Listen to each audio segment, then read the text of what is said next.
നമുക്കല്ലെങ്കിൽ അമേരിക്കയിലേക്കോ കാനഡയിലേക്കോ ഓസ്ട്രേലിയയിലേക്കോ പോയെങ്കിലേ ജീവിതം സുഖമാവൂ എന്ന്. അങ്ങനെ ഒരു തോന്നൽ നിങ്ങളിൽ കുറച്ചു പേർക്കെങ്കിലും ഉണ്ടാക്കാൻ ഞാനും ഇടയായിട്ടുണ്ട് എന്നെനിക്കറിയാം. സഞ്ചാരം കണ്ടും സഫാരി കണ്ടും ഒക്കെ അങ്ങനെ തീരുമാനിച്ച ആളുകളുമുണ്ട്.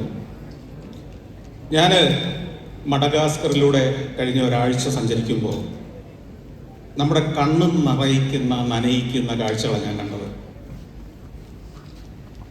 ആ കാഴ്ചകൾ അടുത്ത എപ്പിസോഡുകളിൽ സഞ്ചാരത്തിൽ വരുന്നുണ്ടതുകൊണ്ട് വിശദമാക്കുന്നില്ല. പക്ഷേ നിങ്ങളുടെ പ്രായം മാത്രമല്ല, നിങ്ങളെക്കാൾ പ്രായം കുറഞ്ഞ കുട്ടികളോടാണ് പറയുന്നത്, കുഞ്ഞുങ്ങൾ ആറ്റിൽ ഇറങ്ങി മണല് ശേഖരിച്ച് ആ ആറ്റിലെ പാറകളിൽ ചെറിയ കുഴികളുണ്ടാക്കി അതിൽ ഇരുമ്പുലക്കകൾ കൊണ്ട് ഇടിച്ച് പൊടിച്ച് അതിനെ അരിച്ചെടുത്ത് അതിനകത്ത് നിന്ന് ഒരു ദിവസം വലിയ തോതിൽ പണിയെടുത്താൽ, പുലർച്ചെ ഒരു 7 മണി മുതൽ രാത്രി വൈകുന്നേരം ഒരു 6 മണി വരെ പണിയെടുത്താൽ ഒരു 1/4 ഗ്രാം പോലും കിട്ടിയല്ലാത്ത സ്വർണത്തിന്റെ തരികൾക്ക് വേണ്ടി പണിയെടുക്കുന്ന കുഞ്ഞുങ്ങൾ. ആ വിഷ്വൽസ് കാണുമ്പോൾ നിങ്ങൾ അത്ഭുതപ്പെട്ടു പോകും. ഒരു 4 വയസ്സ് ഉള്ള പെൺകുട്ടിയുടെ പുറത്ത് 2 വയസ്സുള്ള അവളുടെ അനുജനുണ്ടാവും. 1 വയസ്സുള്ള കുഞ്ഞിനെ അവള് മാറോട് ചേർത്ത് പിടിച്ചിട്ടുണ്ടാവും. ഇതുമായിട്ടാണ് ഇവൾ ജോലി ചെയ്യുന്നത്. കുഞ്ഞുങ്ങൾ 1-ാം ക്ലാസ്സിലോ 2-ാം ക്ലാസ്സിലോ പോകേണ്ട പ്രായത്തിൽ സംഭവിക്കുന്ന കാഴ്ചകൾ. ഈ മഡഗാസ്കറിന്റെ ഉൾനാടുകളിലെ ഗ്രാമങ്ങളിൽ, ബഹുഭൂരിപക്ഷം ഗ്രാമങ്ങളിലും സ്കൂളുകളിൽ അവർ സ്കൂൾ കണ്ടിട്ടില്ല, വിദ്യാഭ്യാസ സ്ഥാപനങ്ങളില്ല. അവരെല്ലാം രാവിലെ മാതാപിതാക്കളുടെ ഒപ്പം പണിക്കിറങ്ങുകയാണ്. നമ്മൾ അത്ഭുതപ്പെട്ടു പോകും. ഇന്നത്തെ കാലത്ത് 21-ാം നൂറ്റാണ്ടിൽ നമ്മൾ എല്ലാം തികഞ്ഞ ലോകത്ത് ജീവിക്കുന്നു എന്ന് അഭിമാനിക്കുമ്പോൾ ലോകത്തിൻ്റെ വേറൊരു ഭാഗത്ത് മനുഷ്യർ സ്കൂളുകൾ കാണാതെ പഠിക്കാൻ അവസരങ്ങളില്ലാതെ ജീവിതത്തിൽ ഉഴരുന്ന കുഞ്ഞുങ്ങൾ. അവർക്ക് നമ്മളൊരു ചോക്ലേറ്റ് കുറച്ച് വാങ്ങിയത് കൊണ്ടുപോയി ഇങ്ങനെ ഓരോ ഗ്രാമത്തിൽ ഇങ്ങനെ ചെല്ലുമ്പോൾ കൊണ്ടുപോയി കൊടുക്കും. ഈ കുഞ്ഞുങ്ങൾ വരുമ്പോൾ ഈ ഒരു ചോക്ലേറ്റ് അവരിൽ ഉണ്ടാക്കുന്ന അത്ഭുതം, ഒരു ചെറിയ മിഠായി അവരിൽ ഉണ്ടാക്കുന്ന അത്ഭുതം നമ്മളെ സ്തംഭിപ്പിക്കും. അവരുടെ ആ ഗ്രാമത്തിൽ അവർക്ക് ഇങ്ങനെ ഒരു സാധനം കിട്ടുക എന്ന് പറയുന്നത് ഒരു അത്ഭുതമാണ്, ഒരു ഷോക്കാണ്. അതും അവർ കഴിക്കുകയല്ല, അതിങ്ങനെ പിടിച്ചുകൊണ്ട് നടക്കുകയാണ്. 1-2 മണിക്കൂർ നമ്മൾ ആ ഗ്രാമത്തിലെ ദൃശ്യങ്ങൾ ചിത്രീകരിച്ച് തിരിച്ചു പോരുമ്പോഴും ഈ കുഞ്ഞുങ്ങളുടെ കയ്യിൽ ഈ മിഠായി ഉണ്ടാവും. അത് കഴിക്കാൻ അവർക്ക് മനസ്സില്ല, കഴിച്ചാൽ അത് തീർന്നു പോകും. അതാണ്. അപ്പോൾ ലോകം, നിങ്ങൾ മറ്റു ചില നാടുകളെ കുറിച്ച് കേൾക്കുന്നുണ്ടാവാം, യുദ്ധം നടക്കുന്ന നാടുകൾ. അവിടെയുമുണ്ട് വിദ്യാർത്ഥികൾ, അവിടെയുമുണ്ട് സ്കൂളുകൾ. പക്ഷെ അവർ സ്കൂളിൽ പോയിട്ട് എത്ര നാളായിട്ടുണ്ടാവാം. ആ സ്കൂളുകളുടെ മേലെ എത്രയോ മിസൈലുകൾ വന്ന് പതിക്കുന്നത് നമ്മൾ ദൃശ്യങ്ങളിൽ കണ്ടിട്ടുണ്ട്. എത്രയോ കുഞ്ഞുങ്ങൾ അവിടെ തകർന്ന് മരിച്ചു വീഴുന്നത് നമ്മൾ കാണുന്നുണ്ട്. അപ്പോൾ ജീവിതം ദുരന്തത്തിൻ്റെതായ വലിയൊരു ലോകം വേറൊരു ഭാഗത്തുള്ളപ്പോൾ നമ്മൾ കേരളത്തിൽ എത്ര സന്തോഷത്തോടെ, എത്ര സംതൃപ്തിയോടെ, എത്ര ഭാഗ്യത്തോടെ, സൗഭാഗ്യത്തോടെ ജീവിക്കുന്നു എന്ന് തിരിച്ചറിയുക എന്നതാണ് ഈ വിജയ നിമിഷത്തിൽ നിങ്ങളുടെ മനസ്സിൽ വേണ്ട ഏക കാര്യം. കേരളം ഒരു പറുദീസ തന്നെയാണ്. 153 രാജ്യങ്ങളുടെ സഞ്ചരിച്ച് ഓരോ യാത്രയും കഴിഞ്ഞ് തിരിച്ചെത്തുമ്പോൾ ഞാൻ തിരിച്ചറിയുന്ന ഒരു കാര്യം, നമ്മുടെ നാട് താരതമ്യേന ലോകത്തിലെ ഏത് വികസിത നാടിനേക്കാളും സന്തോഷത്തോടെ ജീവിക്കാൻ കഴിയുന്ന, സംതൃപ്തിയോടെ ജീവിക്കാൻ കഴിയുന്ന, ആഹ്ലാദത്തോടെ ജീവിക്കാൻ കഴിയുന്ന നാടാണെന്ന് തന്നെയാണ്. അതുകൊണ്ടാണല്ലോ ഈ പോയ നാടുകളിൽ പല നാടുകളും എനിക്ക് ഇഷ്ടപ്പെട്ടിട്ടുണ്ട്. പലപ്പോഴും ഞാൻ സഞ്ചാരത്തിൻ്റെ വോയിസ് ഓവറിൽ പറഞ്ഞിട്ടുണ്ട്, ശിഷ്ടകാലം ഒരു റിട്ടയർമെൻറ്റ് ശേഷം ജീവിക്കാൻ എനിക്ക് ഇഷ്ടം തോന്നുന്നൊരു നാടാണിതെന്ന്. ഇതൊക്കെയാണെങ്കിലും ഞാൻ തിരിച്ച് ഈ കേരളത്തിലേക്ക് വരുന്നത്, ഈ കേരളത്തിലായിരിക്കണം എൻ്റെ ജീവിതം എന്ന് തീരുമാനിക്കുന്നത് ഈ നാടിനെ എനിക്ക് അത്ര ഇഷ്ടമായതുകൊണ്ടാണ്. അതുകൊണ്ട് ഈ പ്രിയപ്പെട്ട കുഞ്ഞുങ്ങളോട് ഞാൻ പറയാനുള്ള ആഗ്രഹിക്കുന്നതേ ഉള്ളൂ, നിങ്ങൾ ആഗ്രഹിക്കുന്ന ഏത് അവസരവും നൽകാൻ കഴിയുന്ന ഒരു നാട് തന്നെയാണ് നമ്മുടെ നാട്. പക്ഷേ ബഹുമാനപ്പെട്ട ജസ്റ്റിസ് പറഞ്ഞതുപോലെ ഒരൊറ്റ കാര്യം ചെയ്യണം. നിങ്ങളുടെ ഉള്ളിൻ്റെ ഉള്ളിൽ ഉറങ്ങിക്കിടക്കുന്ന യഥാർത്ഥ കഴിവ് എന്താണെന്ന്, നിങ്ങൾ ഒരിക്കലും മടുക്കാതെ ചെയ്യുന്ന ആ പ്രവർത്തന മേഖല ഏതാണെന്ന് നിങ്ങൾ തിരിച്ചറിയണം. അത് ഏതുമാവട്ടെ. നമ്മുടെ ഈ വേദിയിലിരിക്കുന്ന ആളുകളെല്ലാം നേരത്തെ പറഞ്ഞതുപോലെ എൻട്രൻസ് പരീക്ഷ എഴുതി എഞ്ചിനീയറിങ്ങിനോ മെഡിസിനോ പോകാൻ ശ്രമിച്ച ഒരാളും ഈ വേദിയിലിരിക്കുന്നില്ല. അവരവരുടെ മേഖലയിൽ കഴിവ് തെളിയിച്ച, ജീവിതം ആസ്വദിച്ച ആളുകൾ മാത്രമാണ് ഈ വേദിയിലിരിക്കുന്നത്. നമ്മൾ ഈ രാവിലെ വന്നപ്പോൾ കണ്ടു, നമ്മുടെ ബഹുമാനപ്പെട്ട മിനിസ്റ്റർ വന്നിരിക്കുമ്പോൾ ആളുകൾ വന്ന് ഇടിച്ചു നിൽക്കുകയാണ്. ഓരോരോ കാര്യങ്ങൾ, നിരവധി പ്രശ്നങ്ങൾ. അപ്പോൾ ദിവസവും ഇതൊക്കെ തന്നെയായിരിക്കും ഒരു മിനിസ്റ്ററുടെ ജീവിതം. ഇതിലെങ്ങനെയാണ് ഈ മനുഷ്യൻ ആസ്വാദനം കണ്ടെത്തുന്നതെന്നാണ് എന്നെ അത്ഭുതപ്പെടുത്തിയ ഒരു കാര്യം. അത് അദ്ദേഹം ആസ്വദിക്കുന്നുണ്ട്. ഒരു മനുഷ്യന്റെ ജീവിതത്തെ സ്വാധീനിക്കുന്ന ഒരു തീരുമാനമെടുത്ത് അതിലൊരു കുറിപ്പ് എഴുതി ഒപ്പിടുമ്പോൾ ഒരു മനുഷ്യന്റെ കുടുംബത്തിന്റെ ജീവിതത്തിന്റെ ഗതി മാറുകയാണെന്ന് ആ മനുഷ്യൻ തിരിച്ചറിയുമ്പോൾ അദ്ദേഹം അത് ആസ്വദിക്കുകയാണ്. ബഹുമാനപ്പെട്ട ജസ്റ്റിസ് അതുപോലെ തന്നെ ഒരു നീതിയുടെ ശബ്ദം, ഒരു ന്യായത്തിന്റെ ഭാഗത്തു നിന്ന് ഒരു ഉത്തരവ് പുറപ്പെടുവിക്കുമ്പോൾ എത്രയോ ജീവിതങ്ങളെയാണ് താൻ സ്വാധീനിക്കുന്നത് എന്നുള്ള തിരിച്ചറിവോടുകൂടി കോടതിയിൽ ഉത്തരവുകൾ പുറപ്പെടുവിക്കുമ്പോൾ ആ മനുഷ്യൻ ജീവിതം ആസ്വദിക്കുകയാണ്. നമ്മുടെ പ്രിയപ്പെട്ട ഷാജി ചേട്ടൻ, അദ്ദേഹം കളിക്കളത്തിലേക്ക് ഇറങ്ങുമ്പോൾ ആ ഗാലറിയിൽ ഇരുന്ന് ആർപ്പ് വിളിക്കുന്ന ആളുകളുടെ ആ ആരവത്തിന് നടുവിൽ നിന്ന് കാലിലേക്ക് ആദ്യത്തെ പന്ത് തട്ടുമ്പോൾ ഉണ്ടാകുന്ന ഒരു ആവേശമുണ്ടല്ലോ, അത് ഗോളടിക്കുമ്പോൾ മാത്രം കിട്ടുന്നതല്ല, കാലിൽ ഓരോ തവണയും പന്ത് വന്ന് മുട്ടുമ്പോൾ ഉണ്ടാകുന്ന ആ ഒരു ആവേശം, അത് ആസ്വദിച്ച ആ മനുഷ്യനാണ് നമ്മുടെ അഭിമാനമായിട്ട് വേണ്ടിയിരിക്കുന്നത്. ശ്രീ രാജീവ് ആലുങ്കൽ, നമ്മളൊക്കെ എത്രയോ തവണ കേട്ട, എത്രയോ ലക്ഷം ആളുകൾ ആസ്വദിച്ച ഗാനങ്ങൾ. അതിലേറ്റവും സുപ്രധാനമായി നിങ്ങൾക്കറിയാം MG ശ്രീകുമാർ പാടിയ അയ്യപ്പനെ കുറിച്ചുള്ള, ശബരിമലയെ കുറിച്ചുള്ള ആ ഗാനം. ഇതൊക്കെ ഒരു ധ്യാനത്തിനെന്ന പോലെ ഇരുന്ന് മനസ്സിലേക്ക് ആ ദൃശ്യങ്ങളും ആ അനുഭവങ്ങളും ആവാഹിച്ച് അക്ഷരങ്ങളാക്കി കടലാസിലേക്ക് മാറ്റിയതിനു ശേഷം അത് യേശുദാസിനെ പോലെ ഒരാൾ, അല്ലെ MG ശ്രീകുമാറിനെ പോലെ ഒരാൾ, അല്ലെങ്കിൽ പുതിയ തലമുറ ഒരു ഗായകനെയോ ഗായികയോ പോലെ ഒരാൾ, അല്ലെങ്കിൽ ശ്രീമതി ചിത്രനെ പോലെ ഒരാൾ അത് ആലപിച്ചതൊരു സംഗീതമായി മനുഷ്യന്റെ മനസ്സിലേക്ക് ചെല്ലുകയും ലക്ഷോപലക്ഷം ആളുകൾ അത് ഏറ്റുപാടുകയും ചെയ്യുന്ന നിമിഷം ആ മനുഷ്യനെ ആസ്വദിക്കുകയാണ്. ആ എഴുത്തിന്റെ വേദനയുണ്ട്, എഴുതുമ്പോൾ അനുഭവിക്കുന്ന ഒരു സംഘർഷമുണ്ട്, അതെല്ലാം മനുഷ്യൻ മറക്കുകയാണ്. പണമല്ല, ആ ആസ്വാദനമാണ് അദ്ദേഹത്തെ മുന്നോട്ട് നയിക്കുന്നത്. അതുപോലെ തന്നെ നമുക്കറിയാം ശ്രീമതി ചിത്ര ആരോ, അവരുടെ ഗാനങ്ങൾ സോഷ്യൽ മീഡിയയിലൂടെയാണ് നമ്മൾ ഏറ്റവും അധികം ആസ്വദിക്കുന്നത്. അതുപോലെ നമ്മുടെ വയലിനിസ്റ്റ്, ഇവരൊക്കെ ജീവിതം ആസ്വദിക്കുകയാണ്. എങ്ങനെയാണ് ആസ്വദിക്കുന്നത്? ഉണ്ടാക്കിയ സമ്പത്തിന്റെ അളവും കുന്നുകൂടിയ സമ്പത്തിന്റെ അളവും കണ്ടിട്ടല്ല ആസ്വദിക്കുന്നത്, ചെയ്യുന്ന തൊഴിൽ ആഹ്ലാദത്തോടെ ചെയ്യാൻ കഴിയുന്നത് കൊണ്ടാണ്. ഞാനൊരു കാര്യം ചോദിക്കട്ടെ, നിങ്ങളിൽ എത്ര പേർക്ക് ഇനിയുള്ള ശിഷ്ടമായ ഇനിയുള്ള കാലം 10ാം ക്ലാസ്സോ 12ാം ക്ലാസ്സോ കഴിഞ്ഞ് ഇനി മുമ്പോട്ട് പോകുമ്പോൾ ജീവിതത്തിൽ ഞാൻ ഒരിക്കലും മടുക്കില്ലാത്ത ഒരു തൊഴിലിലേക്കായിരിക്കും പ്രവേശിക്കുക എന്ന് ഉറപ്പിക്കാൻ കഴിയുക? അല്ലെങ്കിൽ അങ്ങനെ ഒരു മേഖല ഏതെങ്കിലും ഉണ്ട് എന്ന് ചിന്തിച്ചു തുടങ്ങിയിട്ടുണ്ടോ? ഈ ഇരിക്കുന്ന ആളുകളിൽ, ഈ ഇരിക്കുന്ന വിദ്യാർത്ഥികളിൽ ഇന്നലെ നമ്മുടെ നാടിന് അഭിമാനമായി കൊണ്ട് 4ാം തവണയും നാഷണൽ അവാർഡ് അഭിനയത്തിന് നേടിയെടുത്ത മമ്മൂട്ടി എന്നൊരു കലാകാരനെ ഓർമ്മിച്ചുകൊണ്ട് നമ്മൾ പറയുകയാണ്, അതിന്റെ തുടർച്ചയായി ദേശീയ അവാർഡുകളും ഓസ്കാർ അവാർഡുകളും വരെ വാങ്ങാൻ കഴിയുന്ന പ്രതിഭകൾ ഇവിടെ ഇരിക്കുന്നവരെയാണ് പലപ്പോഴും നമ്മുടെ മാതാപിതാക്കൾ ഉന്തിത്തള്ളി എഞ്ചിനീയറിംഗ് കോളേജിലേക്ക് വിടുന്നത്, അവരുടെ സ്വപ്നങ്ങളുമായിട്ട് വിടുന്നത്. മമ്മൂട്ടി ഒരു എഞ്ചിനീയർ ആയിരുന്നെങ്കിൽ, വേണ്ട ഒരു വക്കീലായി തന്നെ തുടർന്നിരുന്നെങ്കിൽ ഇന്ന് ഈ നാടിനുണ്ടാകാമായിരുന്ന ഒരു അഭിമാനം അദ്ദേഹത്തിന് സംഭാവന ചെയ്യാൻ കഴിയുമായിരുന്നു എനിക്കറിയില്ല. ചിലപ്പോൾ അദ്ദേഹം ഒരു ജസ്റ്റിസ് ഒക്കെ ആയി മാറിക്കൂടായില്ല. പക്ഷേ അദ്ദേഹത്തിന്റെ പ്രതിഭ അദ്ദേഹം തെളിയിച്ചത് ഇവിടെയാണ്. അദ്ദേഹത്തിന്റെ എഞ്ചിനീയറിംഗിൽ എൻട്രൻസ് കിട്ടാത്തത് കൊണ്ട്, നീറ്റ് പരീക്ഷ പാസ്സാകാത്തത് കൊണ്ട് ജീവിതം പരാജയപ്പെട്ട ആളാണോ മമ്മൂട്ടി? അല്ല. അപ്പോ നമ്മുടെ മാതാപിതാക്കൾക്ക് ഒരു ഉത്തരവാദിത്വമുണ്ട്. നമ്മുടെ കുഞ്ഞിനെ നമ്മൾ കയ്യിലിട്ട് വളർത്തിയെടുത്തു ഇത്ര വരെ, 15 വയസ്സ് വരെ, 17 വയസ്സ് വരെ, 18 വയസ്സ് വരെ. ഇതിനോടകം ഇവളുടെ യഥാർത്ഥ വാസന എന്താണെന്ന് കണ്ടെത്തിയിട്ടുണ്ടോ? യഥാർത്ഥ കഴിവ് എന്താണെന്ന് കണ്ടെത്തിയിട്ടുണ്ടോ?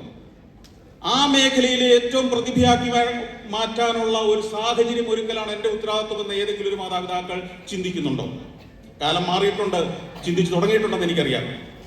അതുകൊണ്ട് ഞാൻ മാതാപിതാക്കളോട് പറയുകയാണ്, നിങ്ങളുടെ കുഞ്ഞുങ്ങളുടെ ജീവിതം അവരുടെ കഴിവിനനുസരിച്ച്, അവരുടെ യഥാർത്ഥ വാസനയ്ക്കനുസരിച്ച് പ്രോത്സാഹിപ്പിച്ച് അവരെ ആ ലക്ഷ്യത്തിലെത്താൻ സഹായിക്കുക. സഞ്ചാരത്തിന്റെ തുടക്കകാലങ്ങളിൽ നിരവധി എതിർപ്പുകളാണ് ഞാൻ നേരിട്ടത്. കാരണം നിങ്ങൾക്കറിയാം, 97-ലാണ് ഞാൻ സഞ്ചാരം ആരംഭിക്കുന്നത്. 1997 ഒരു മനുഷ്യൻ ക്യാമറയുമായി ലോകം മുഴുവൻ സഞ്ചരിച്ച് ഒരു ട്രാവലോഗ് ചിത്രീകരിക്കുമെന്ന് ഒരു വീട്ടിൽ പറഞ്ഞാൽ എന്തായിരിക്കും സ്ഥിതി എന്ന് ഊഹിക്കാമല്ലോ. നാട്ടുകാര് പരിഹസിക്കാൻ തുടങ്ങി. ടെലിവിഷൻ ചാനലുകളിലേക്ക് ഇങ്ങനെ ഒരു പ്രൊപ്പോസലായിട്ട് ചെല്ലുമ്പം അവരും ഇത് നടക്കുന്ന കാര്യം തന്നെ എന്നാണ് പറയുന്നത്. അപ്പോ പ്രതിബന്ധങ്ങൾ മാത്രമായിരുന്നു മുമ്പിൽ. ഞാൻ നേപ്പാളിലേക്കാണ് ആദ്യത്തെ യാത്ര പോയത്. അതിന് കാരണമുണ്ട്. ഒരു ടൂർ കമ്പനി നടത്തിയ ഒരു ടൂറിന്റെ ഭാഗമായിട്ടാണ് ഞാൻ പോയത്. അവരുടെ കൂടെ ചെല്ലുമ്പോൾ എളുപ്പമായിരുന്നു. ഒരു ബസ്സിൽ കുറേ ആളുകൾ ആ കൂടെ ഞാനും പോയി. പക്ഷെ ആ ടൂറിനിടയ്ക്ക് വെച്ച് എനിക്കൊരു കാര്യം മനസ്സിലായി, ഇങ്ങനെ ഒരു സംഘത്തിനൊപ്പം ക്യാമറയുമായിട്ട് ചിത്രീകരിച്ച് സഞ്ചാരം പോലെ പരിപാടി എടുക്കാൻ കഴിയില്ല. മാത്രമല്ല, അക്കാലത്ത് സീരിയലുകൾ തിളങ്ങി നിൽക്കുന്ന ഒരു കാലത്ത് ഒരു യാത്രാ വിവരണം ആളുകളെ ആകർഷിക്കുമെന്ന് ആ സംഘത്തിലുള്ളവർക്ക് പോലും നിശ്ചയമില്ല. അതുകൊണ്ട് തന്നെ ഞാൻ ആദ്യത്തെ 2 ദിവസം കഴിഞ്ഞപ്പോഴേ നിരാശനായി. ഈ പരിപാടി നടക്കില്ല എന്ന് തീരുമാനിച്ചു. സഞ്ചാരം എന്നൊരു പദ്ധതി തന്നെ പ്രായോഗികമല്ല എന്ന് തീരുമാനമായി. അങ്ങനെ ഇരിക്കുമ്പോഴാണ് ആ ടൂർ കമ്പനി നടത്തുന്ന നരേന്ദ്രൻ, വിവേകാനന്ദ ട്രാവൽസ് എന്ന് കേട്ടിട്ടുണ്ടാകും, കോഴിക്കോട്ടുള്ള വലിയൊരു പ്രസ്ഥാനമാണ്. അദ്ദേഹം എൻ്റെ അടുത്ത് പറഞ്ഞു, സന്തോഷേ നിരാശനാവണ്ട, ഒരു കാര്യം ചെയ്യും, ഇവരുടെ കൂടെ പോരണ്ട, പകരം സന്തോഷ് ഈ പൊക്കറയിൽ നിന്ന് കാഠ്മണ്ഡുവിലേക്ക് ഒരു വിമാനത്തിൽ പോകും. അപ്പോൾ വിമാനത്തിൽ നിന്ന് ഹിമാലയം ഷൂട്ട് ചെയ്യാം, വിമാനത്തിനകത്തെ ദൃശ്യങ്ങൾ എടുക്കാം, നിങ്ങൾക്ക് തനിച്ച് പോകാം. അപ്പോൾ ഒരു 650 രൂപ തന്നാൽ ടിക്കറ്റ് എടുത്ത് തരാമെന്ന് പറഞ്ഞു. അങ്ങനെ 650 രൂപ കൊടുത്ത് നേപ്പാളിലെ പൊക്കറയിൽ നിന്ന് കാഠ്മണ്ഡുവിലേക്ക് വിമാനത്തിൽ ഞാൻ പറക്കുകയാണ്. ഈ വിമാനത്തിൽ കയറുമ്പോൾ എൻ്റെ പ്രതീക്ഷ ഈ ജാലകത്തിലൂടെ ഹിമാലയമൊക്കെ ഷൂട്ട് ചെയ്യാൻ പറ്റുമെന്നാണ്.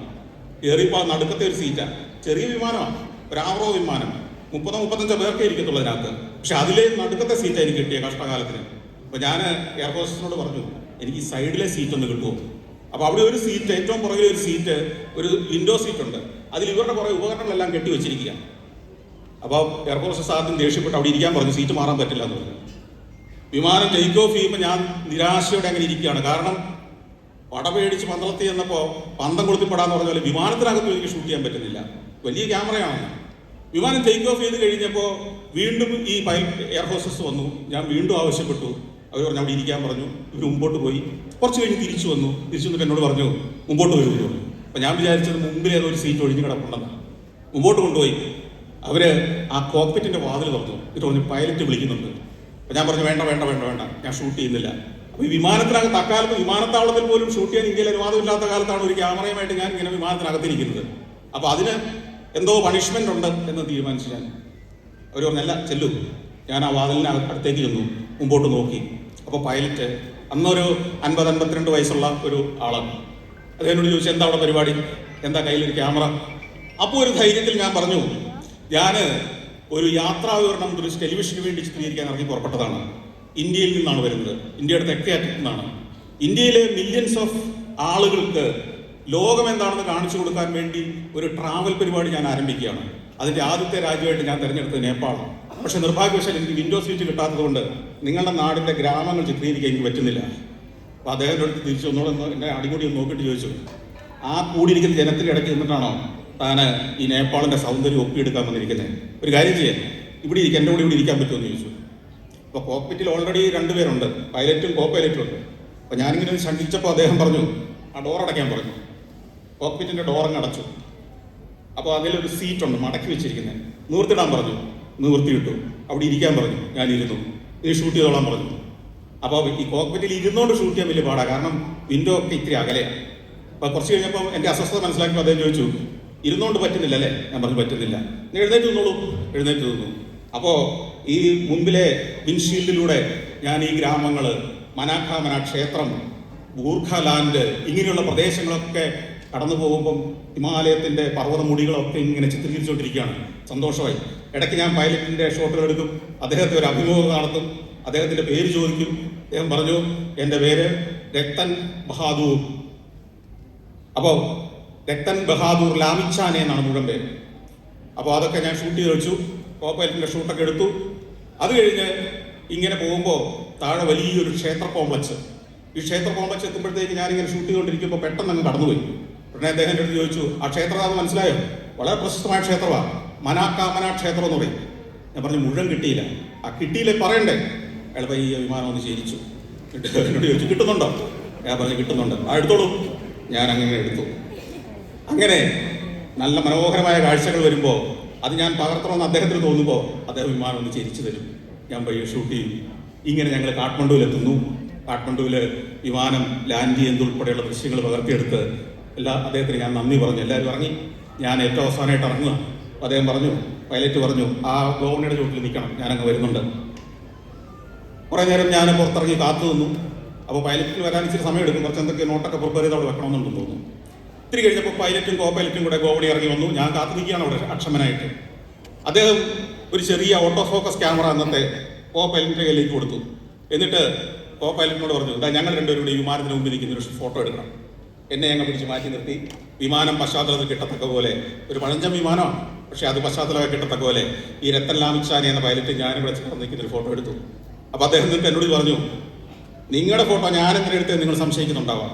സംശയമൊന്നും വേണ്ട, നിങ്ങൾ ഈ പറഞ്ഞൊരാശയമില്ലേ, ലോകം മുഴുവൻ സഞ്ചരിച്ച് ലോകത്തിൻ്റെ കാഴ്ചകൾ ദൃശ്യങ്ങളാക്കി ടെലിവിഷനിലൂടെ മനുഷ്യനെ കാണിക്കുക എന്ന പദ്ധതി, അതിൻ്റെ തുടക്കമല്ലേ ഇവിടെ? അതെ, ഇതൊരു വലിയ സംഭവമാകും, ഇതൊരു വലിയ ആശയമാണ്, ഇതൊരു ഗംഭീര വിജയമാകും. പിന്നീട് എന്നെങ്കിലും എനിക്ക് അഭിമാനിക്കാം, നിങ്ങളുടെ ആദ്യ യാത്ര, ഈ പരിപാടിയുടെ ആദ്യ യാത്ര എൻ്റെ വിമാനത്തിൽ എൻ്റെ കൂടെയായിരുന്നു. അത് ഓർക്കാൻ ഞാൻ എടുത്ത ഫോട്ടോ.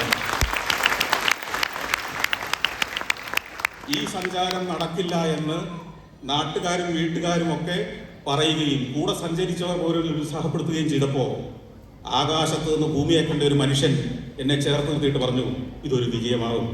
ആ നിമിഷം ആ വിമാനത്തിന്റെ ചോട്ടിൽ വെച്ച് ഒരു ഊർജ്ജം എനിക്ക് കൈവന്നു, ആത്മവിശ്വാസം എനിക്ക് കൈവന്നു. ഞാൻ ദൃഢമായ ഒരു തീരുമാനമെടുത്തു, ഈ സ്വപ്നവുമായിട്ട് ഞാൻ മുന്നോട്ട് പോകും. ആ സ്വപ്നമാണ് ഇന്ന് സഫാരി ചാനലായും 153 രാജ്യങ്ങളുടെ സഞ്ചരിച്ചൊരു മനുഷ്യനായും ഒക്കെ ഇന്ന് നിങ്ങളുടെ മുമ്പിൽ എത്തിയിരിക്കുന്നത്. അതുകൊണ്ട് ഞാൻ മാതാപിതാക്കളോടാണ് പറയുന്നത്, നിങ്ങളുടെ കുഞ്ഞുങ്ങൾക്ക് നിങ്ങൾ ഭ്രാന്തം എന്ന് തോന്നുന്നത് പോലുമുള്ള ചില സ്വപ്നങ്ങളുണ്ടാവാം. വരാനിരിക്കുന്ന ആർട്ടിഫിഷ്യൽ ഇൻ്റലിജൻസിൻ്റെ ഒരു കാലത്ത് അവരുടെ ഭ്രാന്തമായ സ്വപ്നങ്ങൾ പോലും പ്രായോഗികമായ സ്വപ്നങ്ങളായി, കാലത്തെ അതിജീവിക്കുന്ന സ്വപ്നങ്ങളായി മാറാം. അതുകൊണ്ട് സപ്പോർട്ട് ചെയ്യുക. ഒരു രത്തൻ ലാമിച്ചാനി എന്ന പൈലറ്റ് പറഞ്ഞ ഒരു വാചകം എന്നെപ്പോലൊരു മനുഷ്യൻ്റെ, ഒരു പാവം മരങ്ങാട്ടുപള്ളിക്കാരൻ്റെ ജീവിതത്തെ ഈ മട്ടിൽ മാറ്റാൻ കഴിയുമെങ്കിൽ നിങ്ങളുടെ അമൂല്യ സ്വത്തുകളായ പ്രതിഭാശാലികളായ കൊച്ചുമക്കൾക്ക് നിങ്ങൾ പറഞ്ഞു കൊടുക്കുന്ന, പകർന്നു കൊടുക്കുന്ന ഒരു പ്രചോദനം അവൻ്റെ ജീവിതത്തെ അത്ഭുതകരമായി മാറ്റും. ഒരു സംശയവും വേണ്ട. ഞാൻ ഒരു വാചകം കൂടി പറഞ്ഞുകൊള്ളട്ടെ. ഈ പരിപാടിയിൽ പങ്കെടുക്കാൻ ആഭ്യന്തരമന്ത്രി സമൻ ചെയ്തുകൊണ്ട് മാത്രമല്ല വന്നത്. അദ്ദേഹത്തെ ഇനി കാണുമ്പോൾ പലതവണ ഞങ്ങൾ കണ്ടിട്ടുണ്ട്, പലയിടത്ത് വെച്ച് കണ്ടിട്ടുണ്ട്. അദ്ദേഹവുമായിട്ടുള്ള ഒരു ചരിത്രമെന്നിലൂടെ പാതി വഴിയിലെത്തിയിരിക്കുകയാണ്. ബാക്കി പാതി ഈ അനുഭവങ്ങളുടെ ചേർത്ത് വേണം. പക്ഷേ അദ്ദേഹത്തെ ഒന്ന് കാണണമെന്ന് പലപ്പോഴായിട്ട് ആഗ്രഹിച്ചിരിക്കുകയാണ് കഴിഞ്ഞ ഒരു മാസമായിട്ട്. കാരണം കേരള സമൂഹത്തിന്, പുതിയ തലമുറയ്ക്ക് അദ്ദേഹം ഈ നൂറ്റാണ്ടിൽ ആരെങ്കിലും ചെയ്ത ഏറ്റവും വലിയ കോൺട്രിബ്യൂഷനിൽ ഒന്നാണ് അദ്ദേഹം ചെയ്യുന്നത്. തൂഫാൻ ചെറിയ കാര്യമല്ല. മയക്കുമരുന്നിന് അടിമപ്പെട്ട് തലമുറകൾ നഷ്ടപ്പെട്ട് തകർന്നുപോയ രാജ്യങ്ങളിലൂടെ ഞാൻ സഞ്ചരിച്ചിട്ടുണ്ട്. ആ രാജ്യങ്ങൾ ഇല്ലാതായി പോയത് ആത്മവിശ്വാസമുള്ള, കരുത്തുള്ള മനസ്സുള്ള യുവതലമുറ ഇല്ലാതായതുകൊണ്ടാണ്. കരുത്തും ആത്മവിശ്വാസവുമുള്ള പ്രതിഭകളായ യുവതലമുറകൾ ഇത്തരം സ്വപ്നങ്ങളുമായിട്ട് വളരാനുള്ള ഒരു സാഹചര്യം ഒരുക്കുന്ന അദ്ദേഹത്തിന് എൻ്റെ എല്ലാ അഭിനന്ദനങ്ങളും പിന്തുണയും അർപ്പിച്ചുകൊണ്ട് വാക്കുകൾ നിർത്തുന്നു. നന്ദി, നമസ്കാരം.